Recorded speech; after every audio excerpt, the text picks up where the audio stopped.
Right, so got another basic recipe. This one's a request.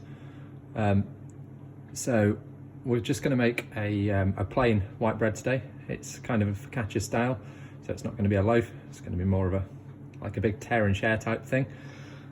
Really simple, probably the easiest bread you can make. We've just got some, we've got 375 grams of strong plain flour.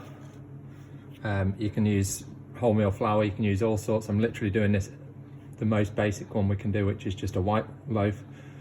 You can add all sorts into it, but we're just going to go basic. So we've got 375 grams of plain white flour. We have 5 grams of salt, 5 grams of sugar, 10 grams of fresh yeast. I'm using fresh yeast. You could just use one of the 7-gram dried yeast packs that you can buy, but don't forget you need to activate that in the water first. And then we've got 30 ml of oil. We use cold pressed rapeseed oil, but you can use extra virgin olive oil or whatever you've got. And then just some water that is sort of wants to be body temperature. So it wants to be when you put your hand in it, it doesn't feel warm, it doesn't feel hot, and it doesn't feel cold. It just feels about the right temperature, at the same temperature as your hand. And that will help to activate the yeast. Now, it's really easy to make. So we're just going to do it in a big bowl. You want your yeast, you want your flour in there first, and your salt, and your sugar, and then just give that a good shake so that all your sugar and your salt are mixed through your flour. It needs to be perfect at it at this point. And we're going to put yeast in. If you're using your dried yeast, like I said, you'll be activating it in some water first, so it'll be a bit more liquid. With your fresh yeast, it's fine, you don't need to put it through the water to start with. Just going to break that up a little bit through the flour, give it a bit of a mix and a little bit of a rub in, and then it's just a case of adding your water. So I've got 300 ml of warm water here. We probably won't need all of this, so what I'll do is weigh it at the end and let you know exactly how much I've used in the 375 gram bread mix. So just pour a bit in there. You just use your open hand. You're just mixing it. You just want to form it into a dough to start with.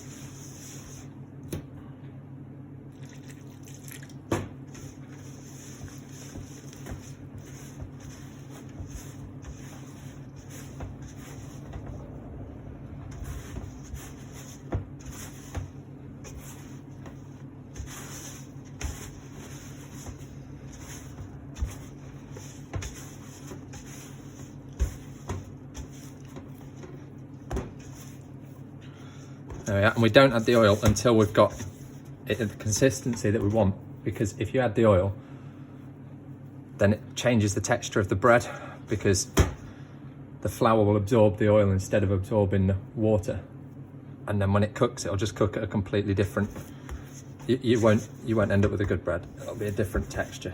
So that's, so there's about 300 ml gone into that. We'll weigh it and let you know exactly the right amount, but that's the texture you want, where it's just formed a slightly tacky dough ball. And then at this point we'll add the oil into it, and we'll just knead it for a little bit just to get the oil mixed through.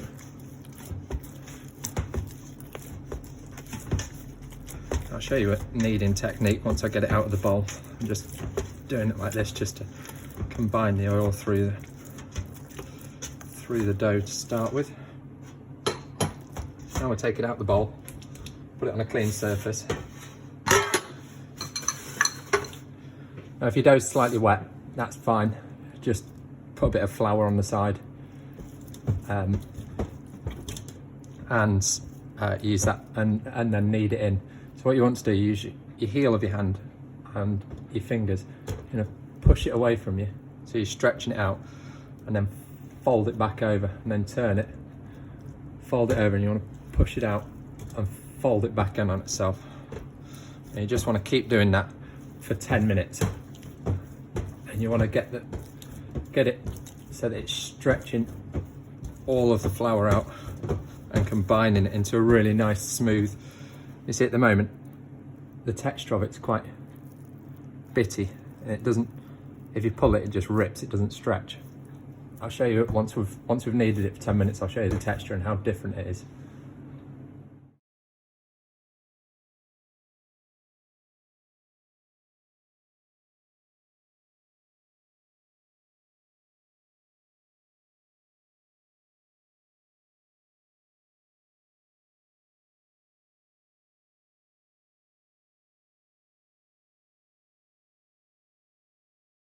Right, so that's that kneaded. So what we need to do now is prove it. So you can see it's a much smoother texture now. It's not all bitty, it's nice and smooth, and it stretches nicely, doesn't rip apart. So what we're going to do now, just put a little bit of oil left in the tub from making it. So I got that, a little bit of veg oil into there. Just make sure the bowl is all greased up. You want this to double in size, so you want to find a place that's warm but not hot. So an airing cupboard's always good for it, or next to the oven. Wants to be around 30 to 40 degrees sort of temperature, ideally. So you just put your little dough ball in the bottom of that.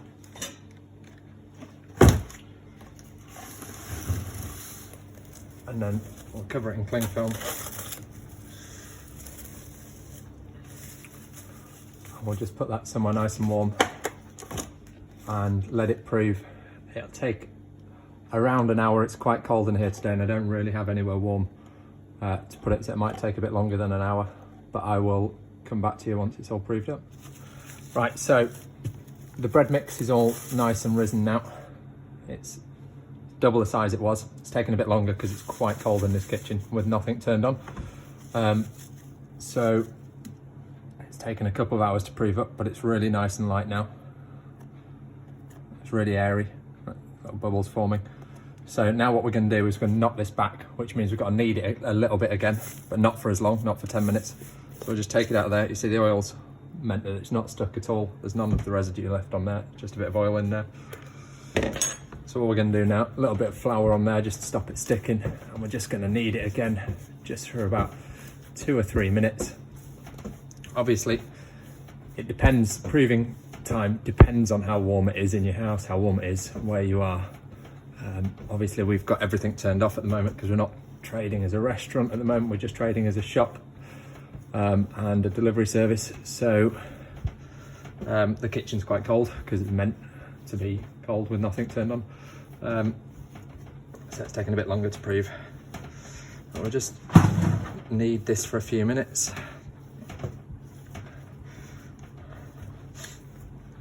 And then once we've kneaded it again for a few minutes, then we will put it onto a tray. And like I said at the start, we're not doing a loaf with this. We're doing a really simple one. The easiest bread that I know how to make is, with the yeast anyway, is a focaccia style. So that's all this is. It's just going to be like a rough focaccia onto a tray. And then it'll just need proving up again, so that'll take another hour or so. Second proof was always a lot quicker because the yeast's activated in it, and the yeast is feeding on that little bit of sugar that you put in there, but also the natural sugars that come out of the flour. So there we are. It's a really smooth mixture now. There we are. So that's proved up enough. So what we want now is our tray. Put a little bit of oil on the tray and just give it a light brown so that it's all covered. That way it doesn't stick anywhere. And then we're just going to hand stretch this dough. We're not going to roll it out or anything. Because the good thing about focaccia is it's nice, rough shape. It's more like a tear and share, so if you wanted to do like a garlic bread, you could put some fresh garlic into this at the start. Or you can wait till it's stretched out a bit, wait till it's softened up a bit and proved out a bit, and then you can put some fresh garlic onto the top of that. What we're going to do once it's proved up a bit is we're going to put a bit more oil on top, some of the cold pressed rapeseed oil and some Maldon sea salt flakes onto the top of it. But as it stands at the moment, we're just going to leave that to prove up again. So what we need now is a nice loose cover of cling film. It's still got quite a bit of oil on top, so the cling film shouldn't stick to it because it's not a wet dough. Even so, it wants to be quite a loose layer of cling film on it, because if it's too tight, you don't want to wrap it around a tin or anything, because if it's too tight then it'll stop it from proving it. And all that does is it stops it forming a crust on top of the bread, and it keeps the heat that you've got in there. So we're going to leave that now to prove up for a bit longer. Right, so it's been proving for about half an hour now. You can see it's softened a lot. So when you knead it, you're stretching all the proteins, all the flour molecules, and therefore it goes really tight. And whenever you try and do anything with it, it just pulls itself back in like an elastic band. So if you're wanting to do something with it, which we do because we want to stretch it back out, and we want to put some little holes in it, put some oil on top and put some salt on top. So what we're going to do now, it's much easier to stretch out than it was before, and it doesn't pull itself back in quite as much. So we're just going to hand stretch it a bit more, pull it out, so you get a nice big bit of bread. And then onto there we're just going to put a little bit of cold pressed rapeseed oil and some Maldon sea salt flakes, and then we're going to let that fall into all the holes, and then we'll prove it up a bit more.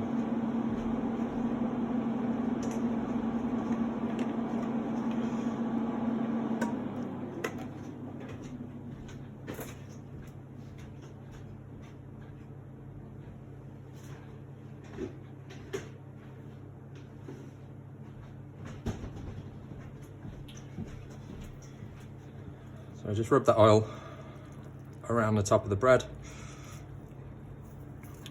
and then we'll just put all of this salt on. Looks like there's loads of salt going on, but it just adds a nice bit of flavour into the top. If you don't want to put the salt on, you don't have to. You can put some fresh rosemary on, or some tomatoes or anything. Like I said, we're just doing a really simple white focaccia. So then we'll put the cling film back over, just make sure it's nice and loose and not caught around the edge. And then we're just going to leave that again to prove up. So it wants to double in size again, basically. So we'll leave that now again to prove. Right, here we go. It's had about an hour. Like I said, it's quite a cold kitchen at the moment, so it's going to take quite a while. I've just punched a few more holes into it with my finger, but you can see it's quite puffy and bounces back now. It's really airy. So that's ready to go in the oven now. It's doubled in size again, as you can see. So I've had the oven on for about 10 minutes and it's running at 200 degrees. If you've got a gas oven at home, or non-fan assisted, it's a big convection oven, so if it's non-fan assisted, I'll probably set it as high as you can get it. Just put it onto the highest possible setting, so that the oven's really hot when the bread goes in, and then when you put your bread in, turn it down to about 200, because what you want is it to be really hot when it goes in, and then that forms a nice crust on it, and then it to be a little bit cooler to cook it. So we'll do this for 9 minutes at 200 degrees in our oven, and then we'll see what it's like. Right, here we go. That's come out of the oven, it's ready. See, it's nice, big holes in the bottom. That's what we want. You can hear it.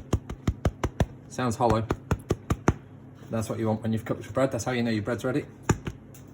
Sounds nice and hollow from the inside. So what we do now is we just stick that onto a rack and cool it down, and then you can have that with salad or with just some soup, or slice it down the middle, make a big sandwich, whatever you want to do with it.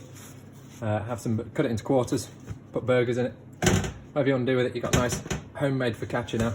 And then once you've got it, once you can make a good plain one like that, then you can put tomatoes on it, garlic on it, rosemary on it, whatever you feel like putting onto it. We do all sorts of different flavours. You can put seeds through it, you can use rye flour, you can use whole grain flour, put whatever you want through it. But there we are, that's the basic focaccia recipe. Hope yours come out well. Thank you very much.